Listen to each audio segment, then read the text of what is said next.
I can't believe what I just led with, Ziggy. Right before we started this Packers-Panthers reaction show, I look at him and go, yeah, this is always fun. I love doing the Packers show. So I don't like talking about the Packers, but it is fun in that, people engage with us and we get good reactions. I'm not rooting for the Packers. Trust me, still, I'm not rooting for the Packers. We had a great comment that said, we're turning this guy into a closet Packers fan, which is not the case. But when the Packers play well, we say it as it is. A big 33-30 win. We're adding this on to, this won't be part of the full episode. We'll have a full episode coming out Wednesday morning, Ziggy and I's Week 16 reaction. And we apologize for not being in studio, but with Christmas week, things are just, a little messy. So we tried to get some sort of content out. We'll be back with Zach and everyone in the studio for the Week 17 preview. And you're right, Ziggy. When we do these shows, it does feel a lot less, professional, you could say, even though I guess a lot of people are doing these Zoom calls right now. But when you watch this Packers-Panthers game and you see Jordan Love play pretty well, 17 for 28, 219 yards, 2 touchdowns, he looks good. Isn't it disappointing if you're a Packers fan to see the Joe Barry defense letting you down after seemingly getting away with finding another quarterback you can build around for the future? Yeah, and it's even more frustrating the way that it happened, right? Mm-hmm. I mean, at halftime, the Panthers had 10 points. Bryce Young hadn't looked great. In particular, he'd done horribly against the blitz, which was clearly Joe Barry's plan going into this game. The third quarter, things were more or less all right. But that fourth quarter collapse was incredible, right? Young lit up the blitz. He threw a whole bunch of touchdowns. Just every single thing that could have gone wrong for them in the fourth quarter did. And I was somewhat stunned that we didn't get Bryce Young leading a game-winning drive. It was only because the offense played well enough. I think that didn't happen. You're 1 second away from seeing that. So we'll touch on both sides of the ball here. We'll bounce back and start with Jordan Love. Again, I thought he played a really good game. 3 touchdowns and 1 field goal in the first half. Really, they had 4 drives. I'm not going to count the last one. And they scored on all of them. And even into the second half, 2 disappointing 3-and-outs when the Packers had a chance to put Carolina really out of reach. But then again, Jordan Love had an opportunity to win the game. And earlier in the year, we keep going back to these. He failed to do it against the Raiders. He failed to do it in Atlanta. Now we're seeing Jordan Love win these games. He's going on the game-winning drive, making a big-time throw on 3rd and 4 to Romeo Doubs down the left sideline, then a really tight window to Kraft to really set up the game-winning field goal. It's a great performance without Jaden Reed, without Christian Watson, without Luke Musgrave. And that's a testament to how far this offense has progressed throughout the season, that they can go even against the Panthers and put up these numbers. But a little sneak peek into the episode tomorrow, we said it's really it's crazy to think that Jordan Love is at this level and the Packers defense is the one letting them down. But wouldn't you say overall, no matter what happens, this is a success for Green Bay this season with where Jordan Love is at? I mean, it has to be. You tell Packers fans Jordan Love through 16 games has thrown for 4,200 yards. Or I guess 3,600 yards, 27 touchdowns, 11 interceptions.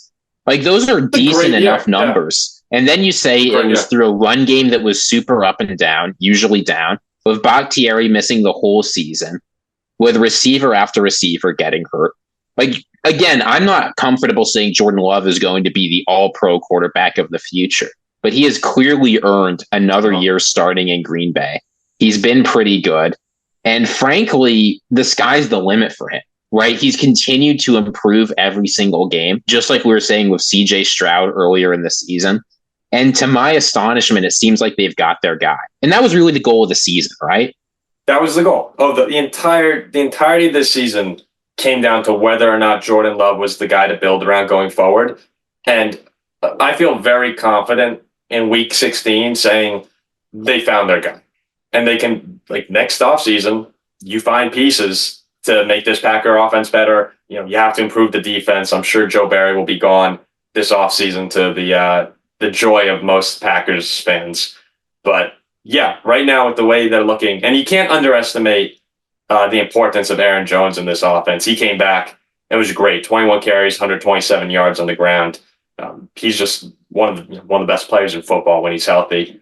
Now let's go over to the defense real quick.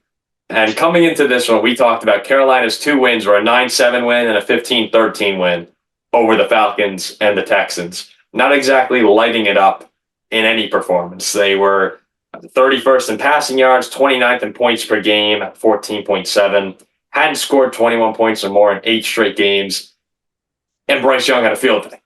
Put up 30 points, 312 yards, a career high. If you're a Packers fan, you're just watching this, and I don't want to compare it exactly to last year's Vikings defense, which was the worst defense I've ever seen in my life. But when you're giving up these chunk plays, it just seems every single quarterback you go against, whether it's DeVito or Baker Mayfield or Bryce Young, you start to feel helpless. And that's just a situation where you go, can we really make any noise in the playoffs if our defense can't stop anyone? That's my concern with them right now. Do you think this defense, do they give you any reason to believe the Packers can be more than a wild card team right now? Or more than a wild card round team? It is hard to believe, Paul. And I worry, when you were saying like 29th in point yards per game, you were almost overselling how good the Packers offense was. In the 6 games before this, Jordan Love had thrown for 1 touchdown.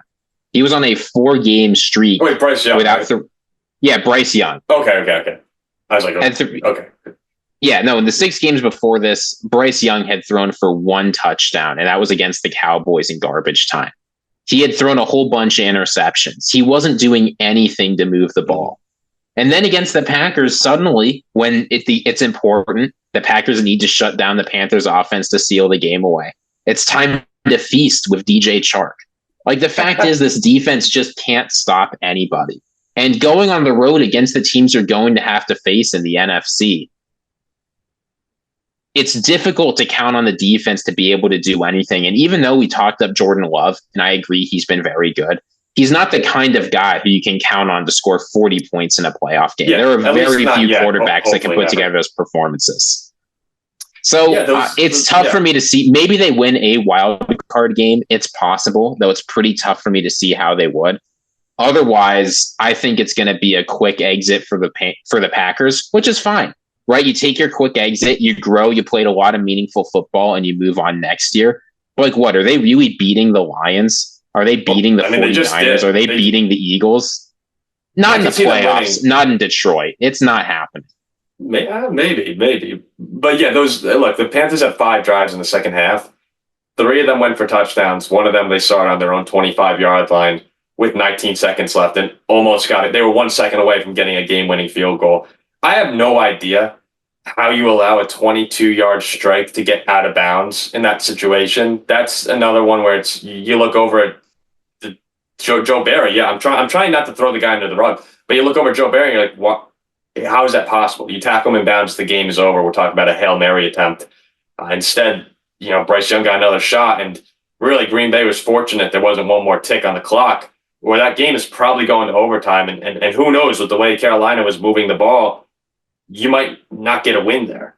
And I just wanted to mention this. We said it in the full episode that's coming out, but when you look at the way these quarterbacks against the Packers have performed lately, DeVito, 81% game-winning drive. Right after that, sacked 7 times in New Orleans, benched against Philly. Baker, 381, perfect pass rating, 4 touchdowns. Like, these are quarterbacks who, Baker's good. I like Baker Mayfield. He's not that good. Tommy DeVito got pushed around by most people, but he pushed around the Packers. And that's just, you don't want to see that at any point in the season. That's why I think you're probably looking at a wild card berth and a loss after that. However, I do want to mention just for a second here, they're the 10 seed, they're 7-8, a game behind the Rams and the Seahawks. I like their chances of getting in. You do as well? I like their chances. Yeah, I think it's pretty good, but they absolutely have to beat Minnesota. And really, they absolutely have to beat the Bears too. So what it's going to come down to, I think I'm confident that Love can carve up those defenses. He'll do all right. You just need an okay defense that can occasionally get a stop against Nick Mullins, Jaron Hall, Josh Dobbs, and Justin Fields, whoever you're playing. You gotta But get yeah, some I think they can pressure do it. I against the think they'll Vikings. make the playoffs and they'll get to play some January football. Yeah, against the Vikings, you gotta get some pressure. That's your game plan going in there. 2 sacks against Bryce, 0 against DeVito. The Vikings quarterbacks make mistakes when you get to them. You know, a lot of quarterbacks do, but the Vikings more so than others, I would know. So that if you're Green Bay, you give them time. These Vikings quarterbacks aren't great, but they can make you pay, and they have good enough weapons on the outside to really make you pay for it with Justin Jefferson, KJ Osborne. We'll see how Jordan Addison's doing. But it's going to be a fun game on New Year's Eve here. It's still, look, the Vikings are having just horrible injury luck this year. It's a disaster. But if they beat the Packers, next thing you know, they have a game in Detroit where they, are likely playing for the potential to go to the playoffs. So it'll be fun in Minnesota, New Year's Eve against the Packers. Would love to have Kirk Cousins there, but I'm excited for it. We'll talk a lot more about it in the Week 17 preview show. We've been hyping it up for quite a while now. Unless you have anything else to say, Ziggy, I think this wraps up another Green Bay Packers reaction for us. I said this, I can't believe it. When the Packers are rebuilding, and a rebuilding restart year means you're bad for about 4 weeks, Blue Sky franchise doesn't cut it. They're a rainbow franchise at this point. It seems like everything goes right in Green Bay. So good for them. I hope their fans get to enjoy it, but I hope they keep in mind that we're out here suffering so they can have their success. God smiled when creating the Green Bay Packers. That's a fact at this point. And it just sucks that the Packers fans are so nice too. You can't hate them when the fans are nice people. So look, we'll see what happens on New Year's Eve, but we'll talk a lot more about it later this week. Thanks again for tuning in to the Paul Farrington Show. For Ziggy, Paul, we'll see you later.